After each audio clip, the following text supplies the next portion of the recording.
O paradoxo de Fermi representa a aparente contradição entre as altas estimativas de probabilidade da existência de civilizações extraterrestres de um lado e a falta de evidências práticas de tais civilizações, tal como de contatos claros com elas. Soa realmente lógico que, num universo tão antigo e imenso, o nosso planeta seja o único a ter capacidade de desenvolver vida inteligente. De outra parte, existe uma série de condições que dificultariam o acesso entre tais mundos, inclusive as próprias distâncias do universo. Neste vídeo, vamos tratar então dessas situações e ver se existem soluções para este problema, depois da nossa vinheta. Deixe o seu like, inscreva-se, ative o sininho e compartilhe.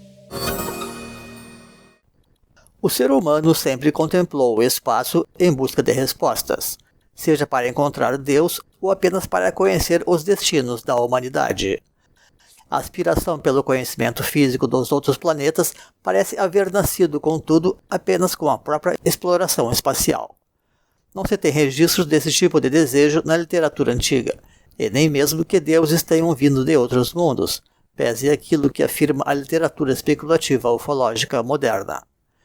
De modo geral, os cientistas, sempre tão realistas, são céticos sobre as possibilidades de contatos com sociedades extraplanetárias. E quando se esforçam para visualizar uma tal eventualidade, eles também são pessimistas quanto às intenções que moveria tais seres até nós.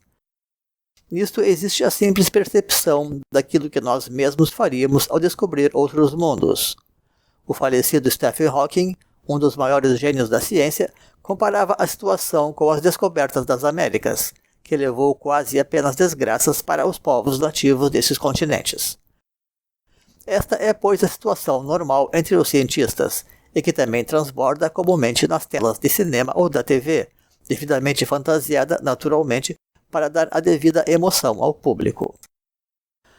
Acontece então que nós simplesmente não temos fundamentos objetivos para imaginar inteligências superiores do bem usando alta tecnologia, posto que, por lógica, o poder material vai em contra do poder moral. Tampouco se crê muito em meios para realizar tais travessias cósmicas, o que por si só conferiria, de resto, um tal poder que os invasores logo nos tratariam como gado ou coisa pior. Vale enfatizar então que este ceticismo não significa que se descrê em vida evoluída em planetas distantes ou galáxias. Apenas não temos como avaliar as coisas com precisão. Sabidamente, porém, as pessoas tratam o assunto um tanto pelo viés pseudo-religioso da crença e do desejo, como já observava Carl Jung, para quem a ufologia era muitas vezes apenas a versão religiosa de uma época tecnológica. E mais adiante trataremos da importante questão da mentalidade tecnológica. Por muito tempo, as pessoas sequer cogitavam haver sociedades nem mesmo em outras partes do nosso próprio planeta. Na Idade Média, tinha-se apenas lendas e boatos sobre os seres que viviam no hemisfério sul, representados então das maneiras mais disformes e imagináveis. A maior parte das abordagens ufológicas beiram efetivamente a crença e a religião, assim como a própria ficção científica. Pese aquilo que pensem ou desejem os românticos e os sonhadores, o único verdadeiro motivo que extraterrestres teriam para chegar até aqui seria para nos colonizar, e eles certamente teriam todos os meios hábeis para isto. Até onde sabemos, não existe uma tecnologia capaz de trazer aliens até nós, supondo existirem eles naturalmente, dadas as imensas distâncias siderais. E apenas a própria fantasia poderia imaginar que detentores de tamanha tecnologia, supondo existir tal coisa novamente, seria capaz de qualquer tipo de atividade pacífica entre nós. De modo que, objetivamente falando, a questão da ufologia se resumiria ao seguinte: não faz sentido imaginar OVNIs entre nós, e tampouco conviria haver extraterrestres aqui. Daí existiriam, porém, supostos relatos de OVNIs na antiguidade, coisa que vamos tratar agora então. Há livros hindus que narram realmente a suposta presença de naves, os chamados vimanas, em diferentes situações, ou mesmo os processos de ascensão atribuídos a alguns profetas na Bíblia, relacionados à doutrina da Merkabah. Porém, aquilo que significam exatamente tais naves é difícil estimar hoje em dia. O seu simbolismo permite imaginar muitas coisas, mas sobretudo realidades espirituais, mesmo quando envolva a belicosidade. E é mesmo nesta linha especulativa que investiram autores populares como Erich von Däniken e Zecharia Sitchin, leigos tentando interpretar símbolos antigos através de cápsulas de naves espaciais, naquilo que representa, na verdade, fórmulas cabalísticas, iniciáticas e astrológicas, como temos inclusive demonstrado aqui neste canal. É quase como se alguém quisesse dizer que o caduceu de Hermes é uma nave espacial, valendo-se apenas de símbolos um pouco mais encorpados como o globo alado e outros ainda mais complexos, mas mesmo assim similares.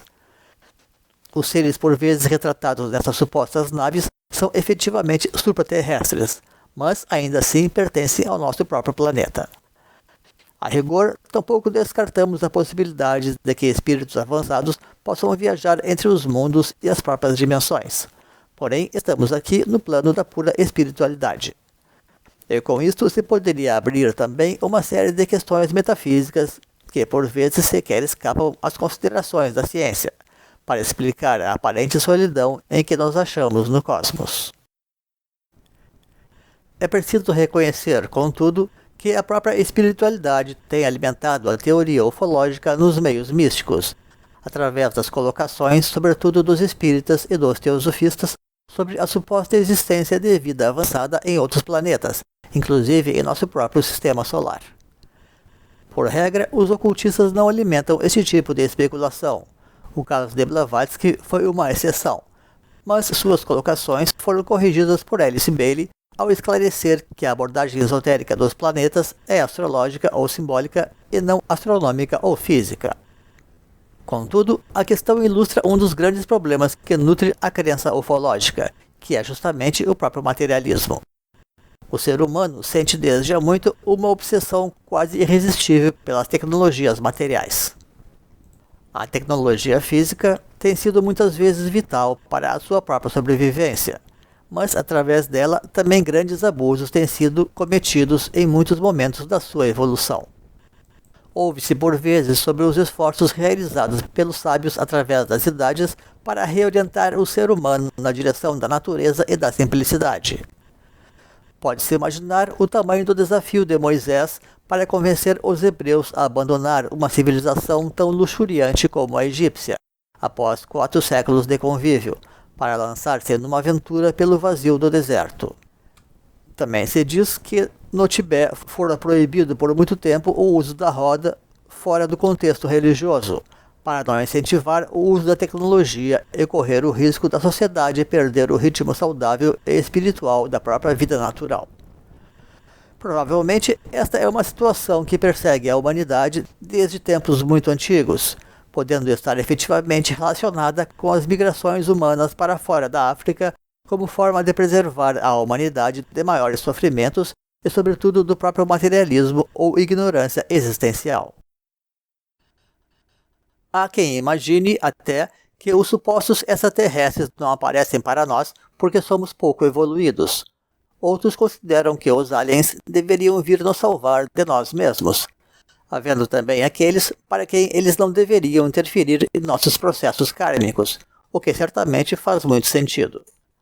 Mas tudo isso não passa também de simples especulação, havendo pouquíssima probabilidade por tudo aquilo que foi até aqui exposto.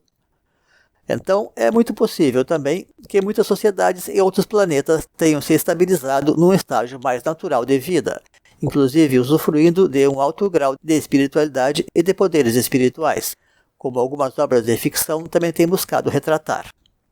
Talvez eles tenham superado, portanto, muitas ilusões sobre a tecnologia, quiçá depois de terem passado por grandes perigos e decidiram simplesmente aproveitar o seu próprio planeta e viver em paz as suas vidas.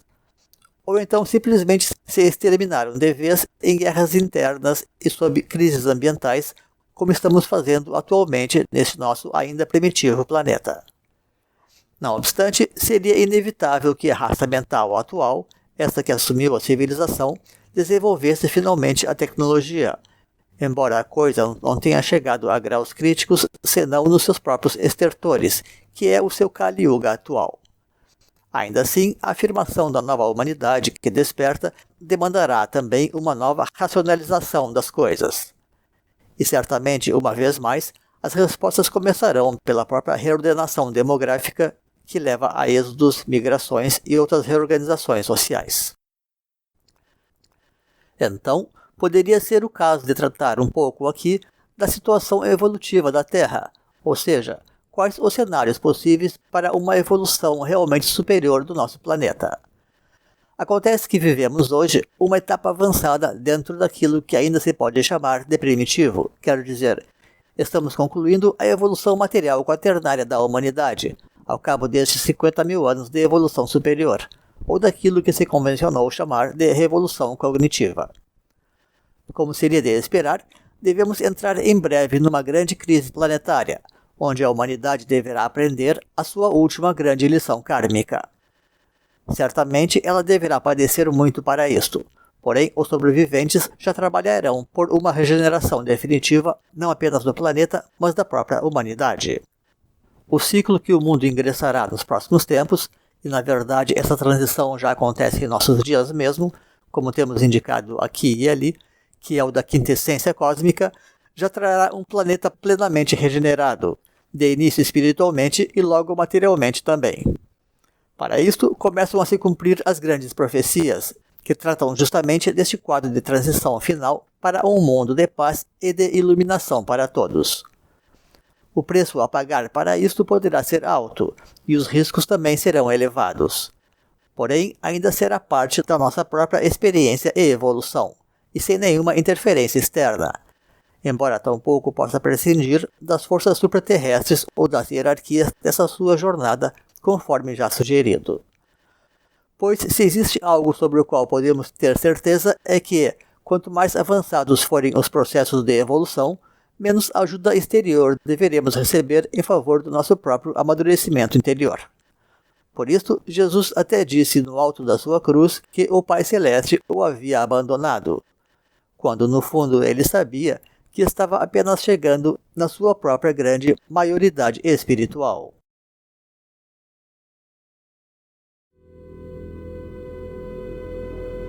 Obrigado por prestigiar o canal. E se gostou deste vídeo, deixe o seu like para que o nosso trabalho possa crescer e alcançar mais pessoas.